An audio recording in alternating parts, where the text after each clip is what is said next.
Yusek, may we have Malacanang statement about the filing of grave threat charges against Vice President Sara Duterte. So sinampahan din sila ng DOJ. May nakitang ebidensya.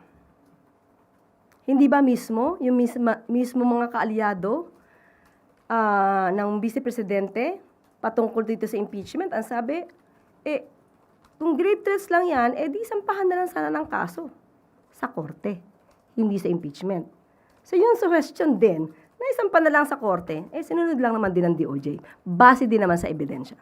Di nila makakaila yung video na napanood na halos ng lahat. Hindi lang ng Pilipino, kung hindi sa buong mundo ay napanood na. Pero wala po bang conflict yun, Yusek, considering na ongoing yung impeachment trial against the Vice President, and of course, one of the articles of impeachment is about grave threats. So since meron na siyang ongoing na impeachment trial, hindi ba yun conflict na sinampahan din siya ng kaso sa korte? Iba po ang nature ng criminal case, iba yung nature ng impeachment proceedings. So, sa impeachment proceedings kasi, dito inaalam kung yung leader ay dapat na maging leader pa. Yung kanyang kapasidad, yung kanyang mental health, yung kanyang pagiging agresibo, yung anger management, ito lahat ay dapat na nakikita kung ikaw ay magiging leader. Ang criminal case naman, ito ay yung liability dahil gumawa ka ng isang krimen.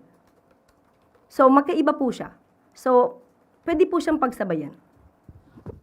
Pero paano po makakaapekto yung posibleng maging decision sa impeachment court doon sa criminal case kung meron man?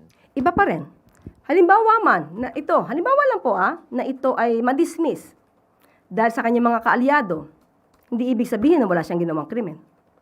Kasi ang elements of the crime ay nakasaad diyan sa Revised Penal Code. Kung lahat ng elemento ng crime ay present to convict her for committing grave threats. So, pwede siyang maging liable for grave threats.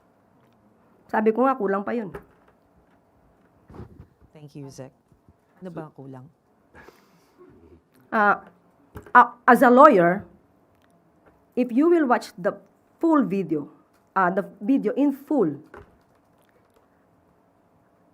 ang effect nun is there is this intention to sow hatred against the president, against the government. So, it is not just a simple grave threats. Personally, my opinion. What do you mean by that, Yusek? So if it's not a simple grave threat, ano dapat? For me, but I cannot go against the DOJ. There is this element of inciting to sedition.